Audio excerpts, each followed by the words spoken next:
नमस्कार. लीडर्स या कार्यक्रमामध्ये आपलं पुन्हा एकदा स्वागत. लीडर म्हटलं की आपल्याला राजकीय नेतृत्व आठवतं.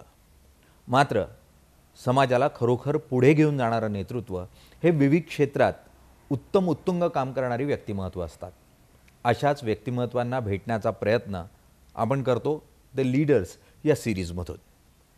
या सिरीजमध्ये आज आपण भेटणार आहोत विशाल चोरडिया यांना. विशाल चोरडिया चमचमीत मसाल्यामागचं प्रतिष्ठित नाव. वयाच्या 20व्या वर्षी उद्योगात पाऊल ठेवलेल्या या तरुणानं 25 कोटींचा उद्योग फक्त 2 दशकात 850 कोटींवर नेऊन ठेवला.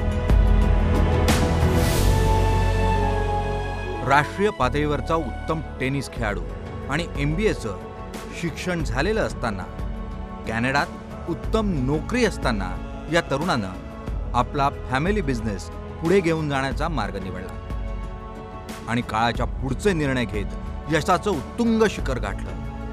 म्हणूनच आज आपले लीडर आहेत विशाल चोरडिया. सध्या कोणत्याही उद्योगाच्या ऑफिसमधली चर्चा किंवा बोर्डरूममधली चर्चा जर आपण बघितली तर ती मुख्यतः डाटा ड्रिव्हन बिझनेस, KYC, इतकंच नाही मग AI/ML या शब्दांशी निगडीत दिसते. मात्र मुळात याच स्वरूपाच्या बिझनेसचं, उद्योगाचं स्वप्न 2 दशकं अगोदर बघितलं आणि ते पूर्णत्वाला आणलं असं नाव म्हणजे विशाल चोरडिया. सर, खूप खूप स्वागत. नमस्कार. मुळात त्या काळामध्ये काय MBA केलेलं होतं आणि उद्योगात पहिलं पाऊल होतं, पण त्या काळात आपल्याला आपला कस्टमर, आपला ग्राहक माहिती असावा, याची जाणीव कुठेच आहे? जेव्हा आजोबांनी व्यवसायाची सुरुवात केली आणि आजी आजोबांनी घरामध्ये मसाला तयार करण्याची सुरुवात केली, अगदी त्या दिवसापासून आजोबांनी आम्हाला शिकवलेलं एक पहिलं व्यवसायाचं गमक म्हणजे ग्राहकाला केंद्रबिंदू ठेवून आपण आपला व्यवसाय करायला हवा आणि त्या ग्राहकाचा अभ्यास करणं, त्या ग्राहकाला नीट समजणं, त्या ग्राहकाच्या आवडीनिवडींचा ॲनालिसिस करून, त्याच्या आवडीनिवडीचा विचार करून आपण आपला प्रॉडक्ट तयार करणं, आपले उत्पादन त्याच्यासाठी देणं, हे अगदी आमच्या व्यवसायाचं फर्स्ट प्रिन्सिपल, पहिलं ध्येय. आणि लहानपणापासूनच अशा परिवारामध्ये होतो जिथे व्यवसाय आणि फॅमिली ह्या दोन्हीचं एक अतिशय छान असं मिश्रण होतं. असं एक आमचा व्यवसाय ब्लेंडिंगचा आहे आणि जे कल्चर आम्हाला लहानपणापासून आजपर्यंत मिळालं ते सुद्धा इतक्या सुंदर आणि अशा चविष्ट आणि खमंग मिश्रणाचं होतं. त्यामुळे घरामध्ये आम्ही शाळेतून आलो किंवा मी तेव्हा टेनिस खेळायचो, टेनिस खेळून आलो किंवा मित्रांबरोबर जरी आलो तरी घरामध्ये जनरली डायनिंग टेबलवर वडील, काका, आम्ही भावंड, आजोबा यांच्याबरोबर हे व्यवसायाच्या चर्चा चालू असायच्या. त्यामुळे लहानपणापासून एका व्यावसायिक अशा एन्व्हायरमेंटमध्येच आम्ही मोठे झालो आणि आजोबांचं आणि आजीचं हार्डवर्क हे आम्हीसुद्धा आमच्या डोळ्यांनी पाहिलेलं आहे. म्हणजे मला आठवतं मी अगदी लहान असेल, 3री-4थीत असेल, पण ती आठवण खूप माझी ताजी आहे अजूनसुद्धा, की मी घरी यायचो आणि आमच्या घरी मसाल्याचं पॅकिंग चालू असायचं. सो शाळेतून घरी आल्यानंतर थोडे आम्ही खेळून आलो की घरामध्ये बसून मसाला पॅकिंग करायचं. तेव्हा आमचे सीलर बँड्स असायचे आणि एक स्पूननी आम्ही ते वजन करायचो, ते सील बँडवर मसाले पॅक करायचो आणि त्यात एक खूप छान असा आनंद आम्हाला मिळायचा. त्यामुळे ग्राहक हा आपल्या व्यवसायाचा केंद्रबिंदू आहे. आता तुमचं जे प्रॉडक्ट आहे त्याच्यात KYC कसं होऊ शकेल? तुम्ही ग्राहकांपर्यंत, कारण तुमचं प्रॉडक्ट जे आहे ते अत्यंत घरगुती आहे आणि तो काय तुम्हाला डिजिटाईज फॉर्म सबमिशन करत नाही, तो काय तुमचा म्हणजे ऑनलाईन ग्राहक नाही थेटपणे. मग अशा परिस्थितीत तो डेटा कलेक्शन कसं होतं किंवा त्यावर काम कसं केलं जातं? जेव्हा मी व्यवसायामध्ये आलो होतो तेव्हा इंटरनेटची जस्ट सुरुवातच झाली होती आणि तेव्हा डेटा हा काही खूप मोठा विषय टेक्नॉलॉजीच्या माध्यमातून मिळत नव्हता. त्यामुळे आपल्याला आपला ग्राहक समजणं, जो आत्ताचा डेटा, त्यामुळे आत्ता आपल्याला आपल्या ऑफिसमध्ये बसून तो डेटा मिळू शकतो, तेव्हा आपल्याला आपल्या ग्राहकांपर्यंत जाऊन तो डेटा मिळवायला लागायचा. हा तेव्हाचा फरक होता. त्यामुळे व्यवसायामध्ये आल्यानंतर एका मॅक्रो लेवलचा आम्ही अभ्यास सुरू केला, कारण मसाल्याच्या व्यवसायामध्ये आहोत आणि आपल्याला एक बेसिक प्लॅनिंग करणं गरजेचं आहे. आपल्याला आपल्या व्यवसायाला एक दिशा देणं गरजेचं आहे. ह्या एका पहिल्या प्रश्नातून आम्ही आपलं मार्केट साईज किती आहे किंवा नक्की महाराष्ट्र हे मार्केट तेव्हा आम्ही विचारात घेऊन की महाराष्ट्राला तेव्हा किती मसाला देणं गरजेचं आहे, हा एक मॅक्रो लेवलचा अभ्यास सुरू केला. आणि त्या अभ्यासामध्ये आम्ही काही सॅम्पल साईज घेतले, विदर्भातून काही घेतले, कोल्हापूर किंवा पश्चिम महाराष्ट्रातून काही घेतले, नाशिक खानदेश भागातून घेतले, कोकणातून काही घेतले, मुंबई आणि पुणे या शहरी भागातून घेतले. आणि त्याचा एक ॲव्हरेज आम्ही जो काय अभ्यास केला की एका ॲडल्ट व्यक्तीला जो सकाळी ब्रेकफास्ट, दुपारी लंच, इव्हनिंग मील्स, स्नॅक्स असा जर आपण एक ॲव्हरेज त्याचा फूड कन्झम्पशन पॅटर्न काढला तर एका व्यक्तीला एका दिवसाला 10 ग्रॅम ते 12 ग्रॅम मसाला लागतो. ह्या स्टॅटिस्टिक्सच्या आधारे आम्ही एक मॅक्रो लेवलवर आपल्या महाराष्ट्राला किती मसाला चं कन्झम्पशन आहे किंवा त्याची मार्केट साईज काय आहे ह्याचा आम्ही अभ्यास केला.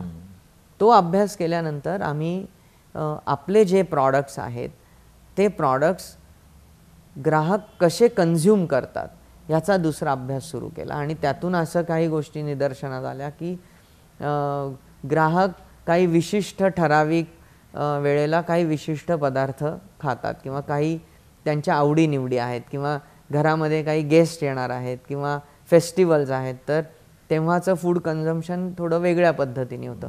पण जो रोजचा फूड कन्झम्पशन आहे ज्यामध्ये वरण भात भाजी पोळी त्यामध्ये लागणारे मसाले ह्याचा अभ्यास केला तर तो एक विशिष्ट ठराविक पद्धतीचं कन्झम्पशन आहे. त्यामुळे आपला ग्राहक त्याचं फूड कन्झम्पशन कशा पद्धतीने करतो हा आमच्या व्यवसायाच्या सुरुवातीचा फर्स्ट डेटा पॉईंट आहे. आपल्या महाराष्ट्रामध्ये सुद्धा त्याच्या भौगोलिक परिस्थितीप्रमाणे आणि त्यांच्या डेमोग्राफीप्रमाणे वेगवेगळे फूड आयटम्स लागतात. सो हा फर्स्ट आमच्यासाठीचा डेटा पॉईंट होता जो आम्ही पर्सनली म्हणजे मी तेव्हा पर्सनली मार्केटमध्ये जाऊन ग्राहकांशी चर्चा करून दुकानदारांशी चर्चा करून, कारण तेव्हा जो कन्झ्युमर आहे आणि आपला जो विक्रेता आहे किंवा आमचा जो डिस्ट्रीब्युटर आहे ह्याच्यामधला जो दुवा होता तो रिटेलर होता. आणि त्यामुळे पहिली इंटरॅक्शन किंवा first filter of data was at retailers point. Strategy हा शब्द सातत्यानं तुमच्या बोलण्यात येतोय. त्यावेळेला काय प्लॅन होतं? कारण त्यावेळेला एक क्लिअर मार्केट होतं महाराष्ट्र. आज तुम्ही जगात 74 देशांपर्यंत पोहोचलेलात, तर त्यावेळेचं विजन काय होतं? प्रत्येक कुटुंबामध्ये एक वेळ अशी येते जेव्हा पुढची पिढी आणि व्यवसायाला एक नवीन दिशा देण्याची प्रक्रिया सुरू होत असते. आणि 99 साली जेव्हा आम्ही तिसरी पिढी या व्यवसायामध्ये येत होतो तेव्हा घरामध्ये एक चर्चा झाली आणि एक नवीन आपल्याला एक बिझनेस अरेंजमेंट करण्याची गरज आहे असा विचार तेव्हा चर्चेला आला, समोर आला. तेव्हा माझं शिक्षण पूर्ण झालं होतं आणि मी व्यवसायात येणार होतो आणि माझा लहान भाऊ तो फूड टेक्नॉलॉजी करणार होता. त्यामुळे तो पुढचे 2 वर्ष शिक्षण घेणार होता आणि त्या 2 वर्षामध्ये मला व्यवसाय सुरू करायचा होता. पण अगदी तेव्हापासून म्हणजे जेव्हा तो पूर्णपणे व्यवसायात नव्हता आणि मी पूर्णपणे व्यवसायात येणार होतो, अगदी तेव्हापासून मी आणि माझा भाऊ आणि वडील, ऑफकोर्स वडील आणि आजोबा यांचा आशीर्वाद, त्यांचं मार्गदर्शन आणि त्यांचा पाठिंबा आणि त्यांचा विश्वास ह्या पूर्ण सूत्रीवर मी आणि भाऊ आम्ही तेव्हापासून चर्चा करायचो की आपल्याला हा व्यवसाय किती मोठा घ्यायचा आहे, कसा घेऊन जायचा आहे. माझ्या शिक्षणामध्ये मी कॅनडामध्ये काही काळ एका कंपनीमध्ये काम करत होतो आणि लहान भाऊसुद्धा तो नंतर कॅनडामध्ये फूड टेक्नॉलॉजीला जाणार होता, तिथून तो न्यूझीलंडमध्ये जाणार होता. असा आमचा प्लॅन झालेला होता. त्यामुळे आपल्याला हा व्यवसाय पुढे घेऊन जाताना एक टेक्नॉलॉजीची म्हणजे फूड टेक्नॉलॉजी किंवा टेक्निकल साईडसुद्धा तेवढीच स्ट्रॉंग असणं गरजेचं आहे. प्रॉडक्ट डेव्हलपमेंट किंवा R&D ही सुद्धा खूप तेवढी महत्त्वाची सपोर्ट सिस्टीम आणि एक स्ट्रॅटेजिक अँगल आहे. आणि दुसरा महत्त्वाचा आपला ग्राहक समजणं. सो जेव्हा मी व्यवसायामध्ये आलो आणि हा जो काही प्रवास तुम्ही सांगितला की आज आम्ही रादर जेव्हा मी व्यवसायामध्ये आलो तेव्हासुद्धा मी माझ्या आजी आजोबांनी सुरू केलेल्या त्या एका पहिल्या 5 किलोकडे नेहमी पाहायचो आणि त्यांनी प्रेरणा घ्यायचो. आजही ते पहिले 5 किलो जे माझ्या आजी आजोबांनी तयार केले, घरामध्ये आजींनी तयार केले, आजोबांनी ते सायकलवर वेगवेगळ्या ठिकाणी जाऊन विक्री करून आले, तीच एक गोष्ट आजसुद्धा प्रेरणा देते. And when you say about strategy for me, strategy has always come from the smallest of the action. Strategy ही कधीच ऑफिसमध्ये तयार झाली नाही. माझ्या व्यवसायामध्ये हा माझा स्वतःचा अनुभव आहे.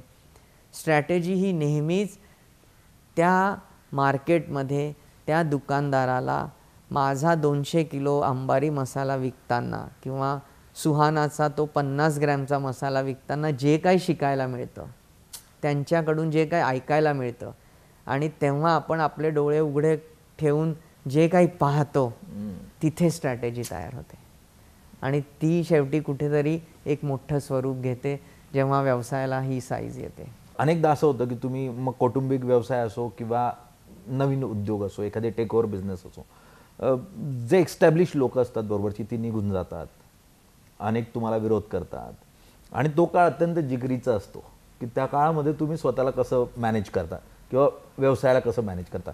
तो तुमच्याही आयुष्यात आला असेल.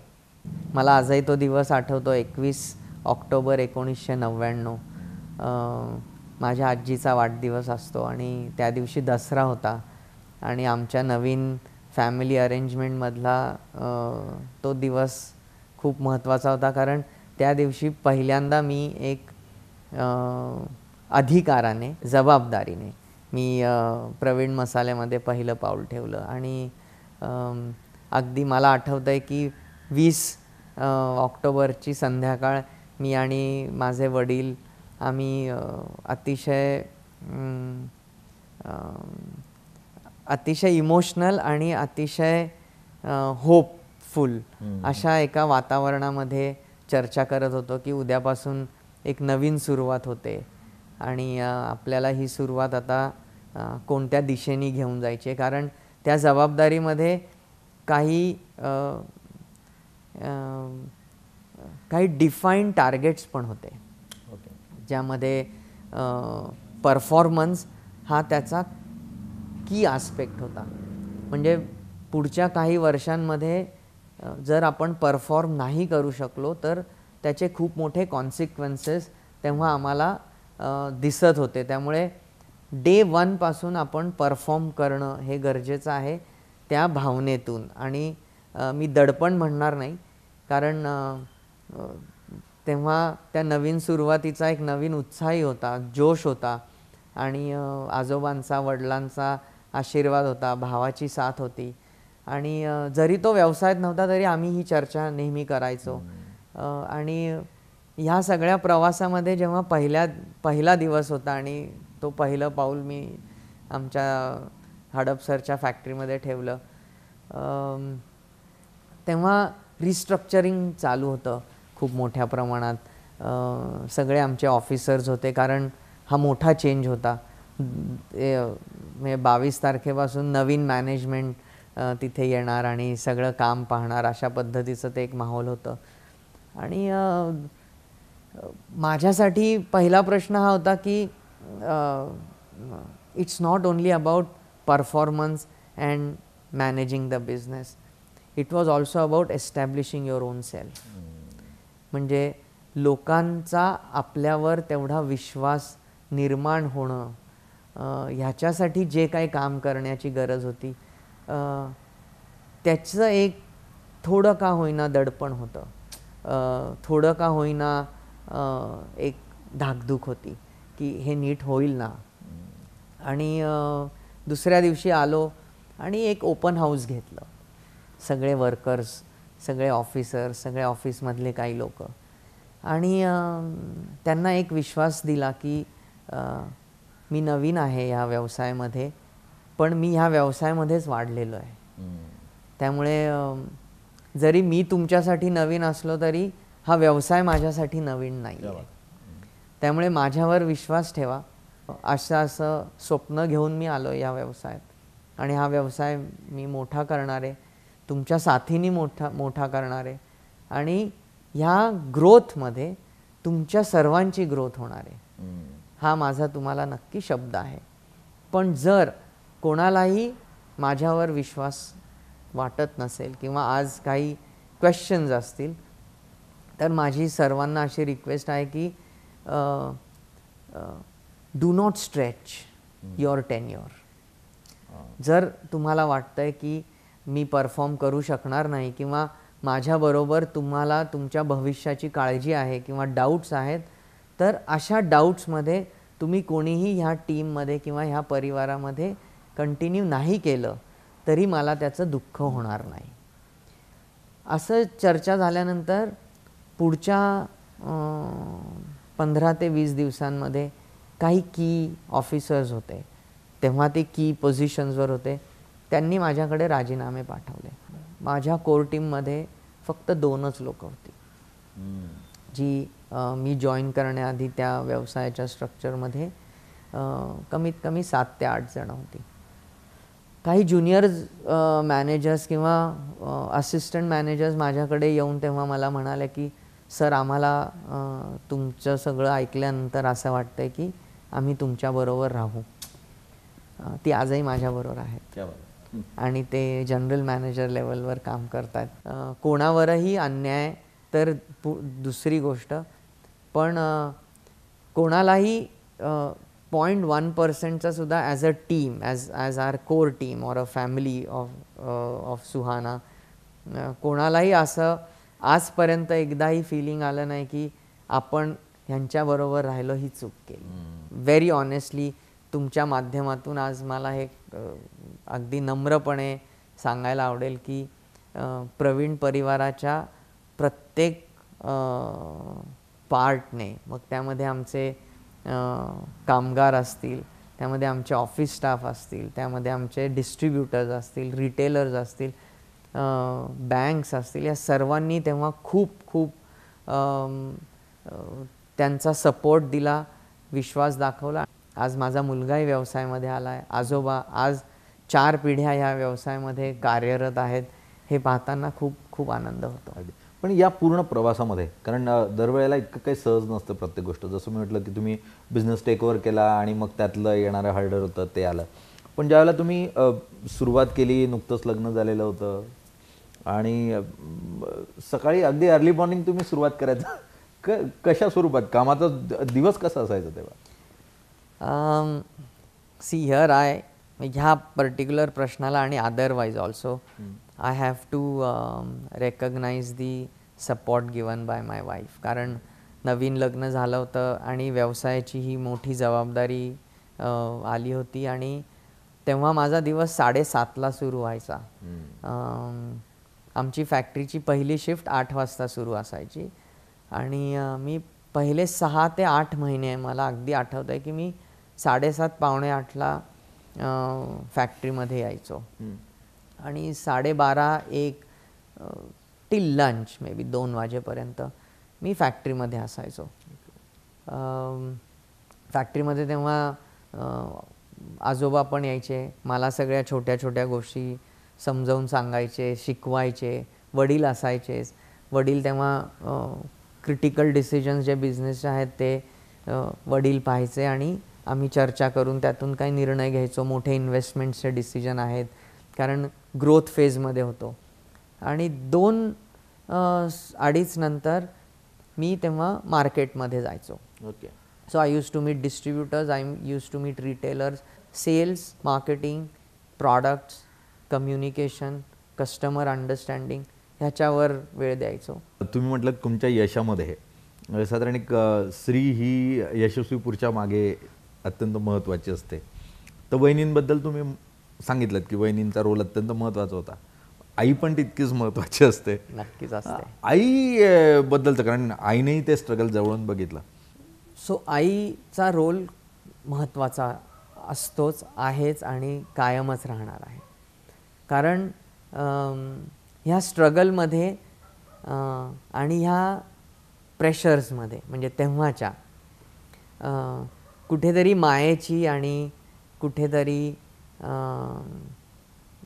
इमोशन्सची गरज असते, ती फक्त आणि फक्त आईकडेच पूर्ण होते. कारण जेव्हा मुलगा म्हणून मी सकाळी 7:30 वाजल्यापासून काम सुरू करायचो, 3-3, 4-4 दिवस घरामध्ये नसायचो आणि त्या सगळ्या व्यवसायाचा अभ्यास करून एका पॉझिटिव्ह प्रेशरमध्ये, मी असं नाही म्हणणार की प्रेशरमध्ये होतो, पण एका पॉझिटिव्ह प्रेशरमध्ये जेव्हा यायचो तेव्हा तो मायेचा हात नुसता कपाळावरून आणि डोक्यावरून फिरवला तरी you are charged for the struggle. अगदी खरं. सो आय थिंक येस, आईचा रोल महत्त्वाचाच असतो, आहे आणि कायम राहील. कारण इमोशनली एका मुलाला जर कोणी समजू शकत असेल तर आय थिंक ती आईच असते. येस, वडीलसुद्धा इमोशनली समजतात, पण वडिलांमध्ये माया आणि प्रॅक्टिकॅलिटीचा एक ब्लेंड असतो. कुठेतरी जबाबदारी आणि कर्तव्य ह्याचा पण एक कुठेतरी ब्लेंड असतो. पण आईकडे ब्लेंड नसतो, आईकडे मायाच असते. आणि that has been another inner strength की yes, we are doing right, we are doing well. या टप्प्यावर तुम्ही येऊन पोहोचलात जिथे यश दिसायला लागलं होतं. पण यश दिसत असताना एकीकडे हाही मुद्दा होता की जो ब्रँड आहे तो लाँग टर्म किती टिकू शकेल, जे ब्रँड नेम आहे त्यावर आपण मार्केटमध्ये किती सर्वाईव्ह करू शकू. आणि त्यावेळेला तुम्ही अत्यंत क्रुशल असा डिसिजन घेतलेला आहे तुमच्या आयुष्यातला, आणि साधारण कोणत्याही बिझनेसमधला तो अत्यंत क्रुशल असेल की ब्रँड नेम चेंज करणं किंवा न्यू ब्रँडिंग सकट मार्केटला येणं. मुळात तो निर्णय का झाला आणि तो निर्णय घेतला त्यावेळेला फॅमिलीची काय रिॲक्शन होती?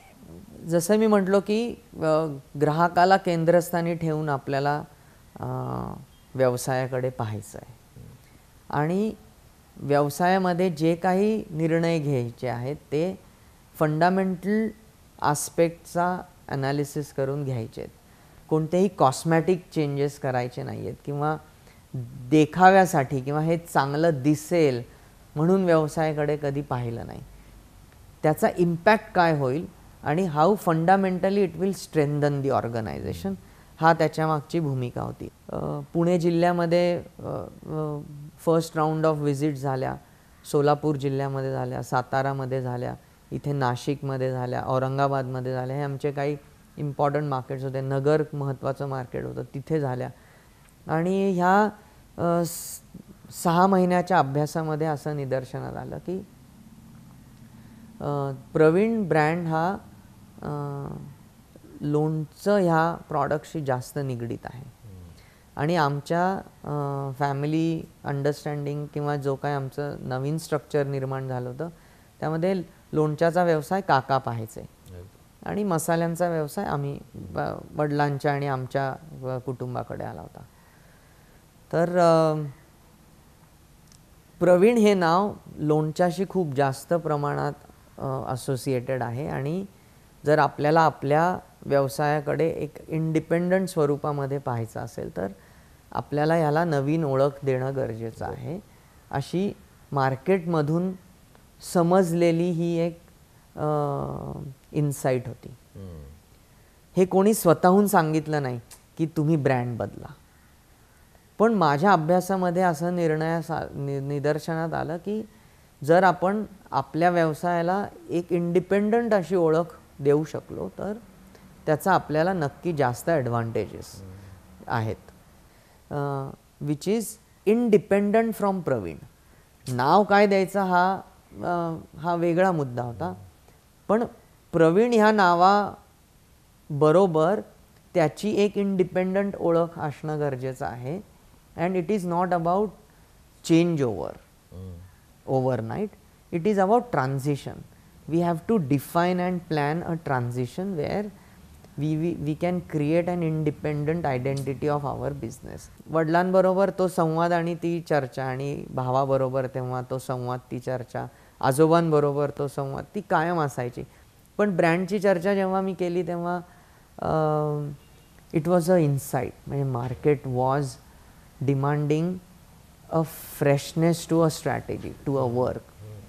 आणि मग वडिलांना असं सांगितल्यावर ते म्हणले की खरंच गरज आहे का, पहिला प्रश्न. आणि ज्याच्यासाठी आपण हा सगळा मोठा निर्णय घेतला आहे आणि ज्याच्यासाठी आपण गेल्या 1 वर्षापासून काम करतो आहे, त्याचा जो काही कोर आहे तोच बदलायचा, हा कितपत फंडामेंटली राईट आहे, ह्याचा काही याचे काही कॉन्सिक्वेन्सेसचा आपण अभ्यास करायला पाहिजे का नाही, वेळ देऊया, वेळ घ्यायचा का, अशी आमची चर्चा सुरू झाली. आणि त्यातून मग finally he got convinced because I had data, he got convinced because I had insight, and he got convinced because I had a theory behind the execution. So we also had a execution plan. I think Indian FMCGच्या हिस्ट्रीमध्ये overnight more than 80 products of one company got rebranded. हे कधीच झालं नाही. Even though we were small at that point of time. But as a decision and as a execution, I think we are the only company who changed their established brand of multiple FMCG products overnight. And next day onwards, we started selling under new identity. So yes, it was a tricky one. म्हणजे we also actually faced some degrowth. पुढच्या वर्षामध्ये म्हणजे brand change नंतरच्या immediate वर्षामध्ये we have seen a degrowth in some of the product categories. But yes, thanks to all consumers, they believed in the product. पण ज्यावेळेला आपण असं branding change करत असतो, त्या ब्रँडिंगमध्ये सर्वात महत्त्वाचा पार्ट असतो मार्केटिंगचा. आणि आम्ही तुमच्या सगळ्या मार्केटिंग स्ट्रॅटेजीजला किंवा कॅम्पेन्सकडे बघताना आम्ही नेहमी बघतो की त्यात एक निश व्हॅल्यू मेंटेन केली जाते किंवा त्याला एक विशाल टच असतो. ऑलवेज से दॅट, जो सर्वांना आनंद देतो अगदी. आणि जो आता संपूर्ण विश्वामध्ये जाणार आहे. असं सांगण्याचं कारण हे आहे की आनंद माझ्या भावाचं नाव आहे आणि विश्व माझ्या मुलाचं नाव आहे आणि विशाल माझं नाव आहे. तर तुमच्या विशाल टचला हे 2 आस्पेक्ट्स जोडणं खूप महत्त्वाचं आहे. पण तुम्ही साधारण त्या काळात मार्केटिंगलाही तितकंच महत्त्व दिलं आणि या यशात त्या स्ट्रॅटेजीचा पण खूप फायदा झाला. हो, आय थिंक आम्ही मार्केटिंग आणि कम्युनिकेशनमध्ये नेहमीच अग्रेसिव्ह होतो. फॉर्च्युनेटली आज ग्राहकांबरोबर संवाद होतो तेव्हा ब्रॉडकास्ट व्हायचा आणि त्या ब्रॉडकास्टच्या स्ट्रॅटेजीमध्ये आपण कसं वागायला हवं ॲज अ ब्रँड आणि आजच्या कम्युनिकेशनच्या युगामध्ये कसं वागायला हवं, हे 2 अतिशय निराळे असे डायरेक्शन्स आहेत. पण त्या ब्रॉडकास्टच्या एरामध्ये वी हॅव रिअलाइज्ड की if we have to grow fast and if you have to grow efficiently and we have to create an impact, तर तो प्रॉडक्ट बरोबर इमोशन्सवर पण व्हायला पाहिजे. आणि माझ्या प्रॉडक्ट्समध्ये सुद्धा खूप इमोशन्स आहेत आणि आपले जे प्रॉडक्ट्स आहेत सुहानाचे, अंबारीचे, प्रवीणचे, हे जिथे जिथे वापरले जातात त्या सिच्युएशन्समध्ये पण खूप इमोशन्स असतात. त्यामुळे if we cannot create and communicate emotions with the brand, we won't be able to create the best impact. आणि हा तेव्हापासूनचा आमचा अप्रोच आहे, आजसुद्धा तो अप्रोच आहे. आणि त्यामुळे yes, we were very very aggressive in sales, marketing, distribution, communication. मुळात आपण चर्चा करतोय बदलत्या युगाची आणि बदलत्या युगाबरोबर चॅलेंजेस पण खूप आहेत, अनेक आहेत. तर नव्या पिढीने ज्या वेळेला आपल्या बिझनेस स्ट्रॅटेजीज प्लॅन करायच्या आहेत किंवा ते काहीतरी नवीन व्यवसाय करायला घेतात, त्यावेळेला तुम्हाला काय जाणवतं, त्यांनी कोणत्या गोष्टींचा विचार करणं गरजेचं आहे? जेव्हा मी व्यवसायात आलो तेव्हा we use to have this terminology of 5 years plan. भविष्याला एका विशिष्ट काळामध्ये डिफाईन करायचो आम्ही. हळूहळू तो 5 yearsचा 3 वर्ष होत गेला, 2 वर्ष होत गेला. गेल्या काही वर्षांमध्ये नाव we discuss Diwali to Diwali किंवा एका वर्षाचा प्लॅन, एका क्वार्टरचा प्लॅन. पण I think defining future with a definite time frame for any businesses हे खूप चॅलेंजिंग होत चाललं आहे. खूप म्हणजे खूप. उदाहरणार्थ लॉकडाऊनमध्ये suddenly health and hygiene has become one key parameter of life. आणि how quickly we can introduce health range हा आमच्यासाठी तेव्हा निर्माण झालेला प्रश्न, which we have successfully attempted and we have successfully launched certain products. For example, Suhana turmeric latte, which has been an innovator in a category. Or Suhana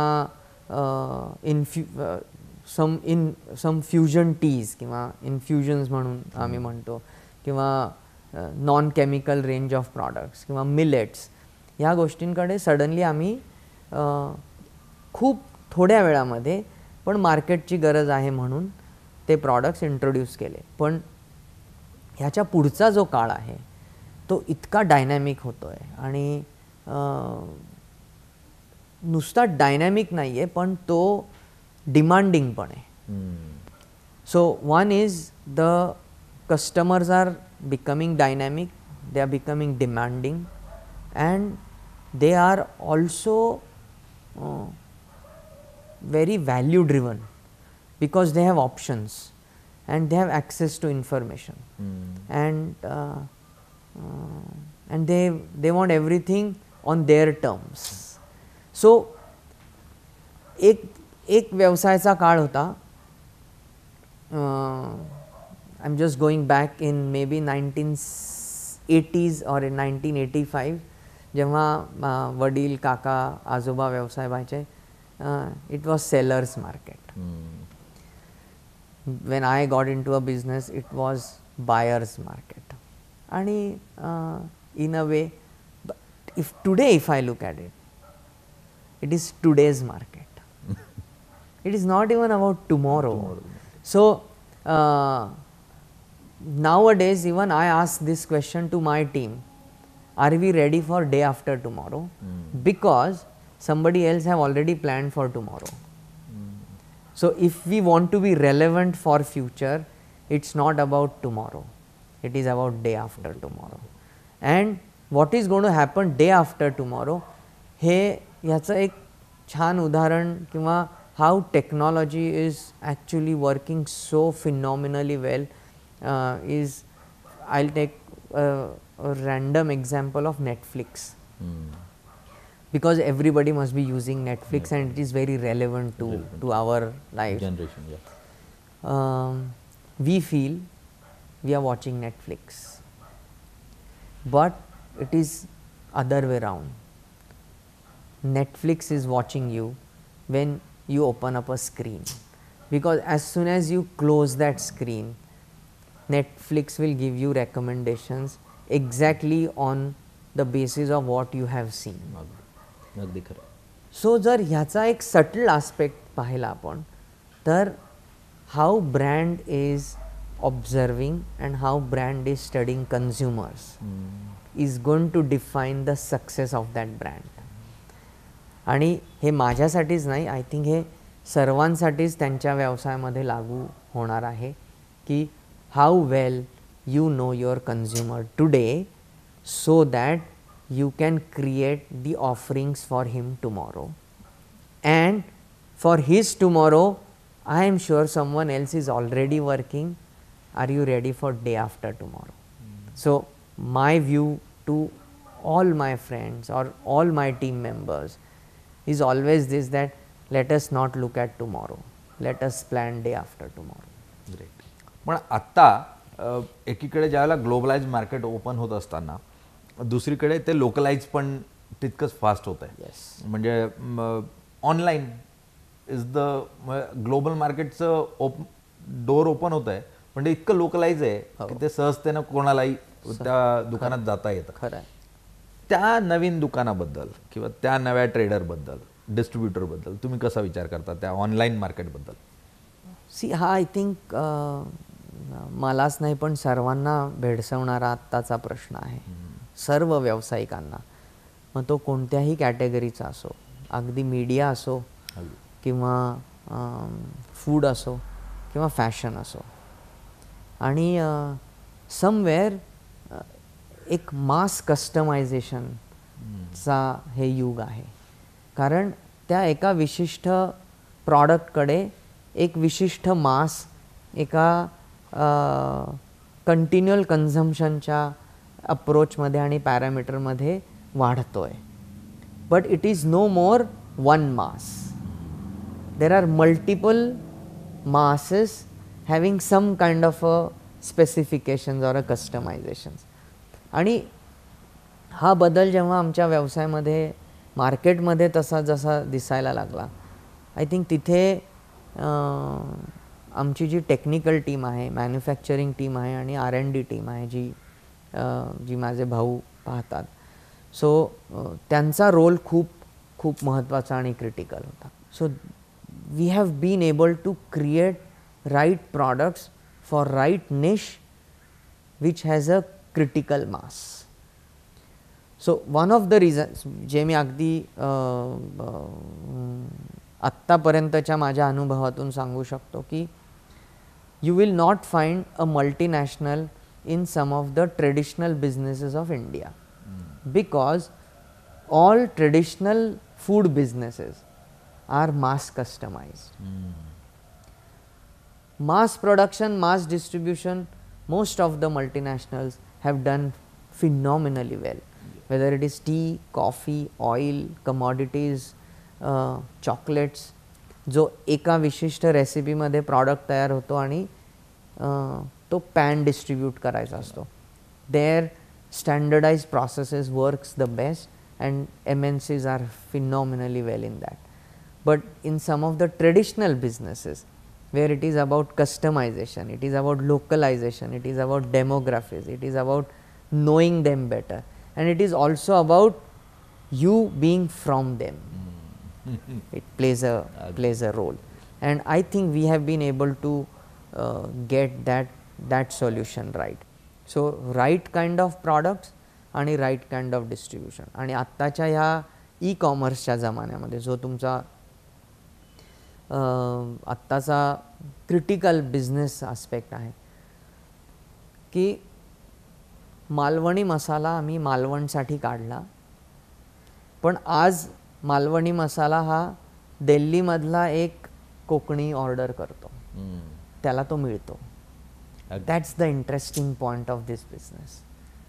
so Malvani masala is no more for Malvan, but it is for all those Malvanis who are all over the world. So Maharashtrian blend is no more for Maharashtra, but it is for all those people who wants to enjoy Maharashtrian food globally. आणि likewise Indian food 2011 पासून 2016 पर्यंत लंडनच्या गिल्ड of fine foods या खूप मोठ्या आणि reputed इन्स्टिट्यूशनकडून we have been getting the Great Taste Award.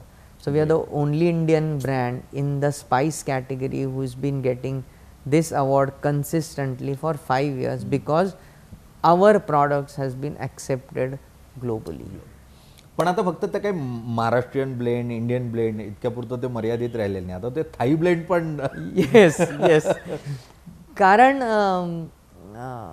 आज भारतीयांना पण आणि ह्या लॉकडाऊनच्या काळामध्ये तर लोकांनी एकतर people have experienced their homes and kitchen was the action point of the home.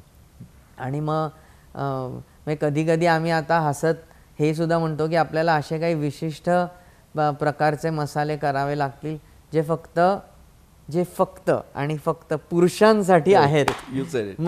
महिलांनी आजपर्यंत किचनमध्ये खूप काम केलं आणि ऑलवेज त्या प्रेमाने आपल्यासाठी काम करत आलेल्या आहेत, ह्याच्याही पुढे करत राहणार.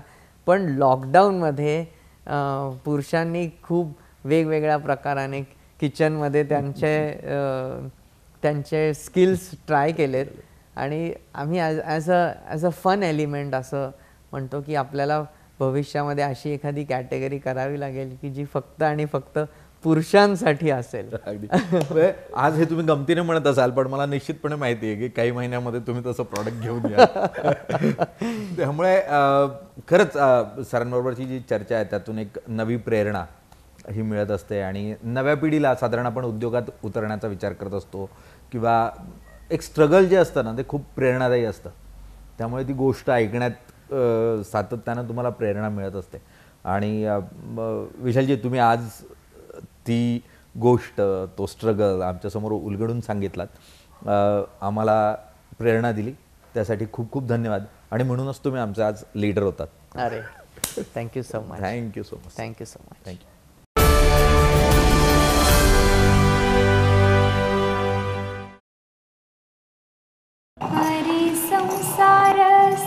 बहिणाबाईंची जात्यावरची ओवी म्हणजे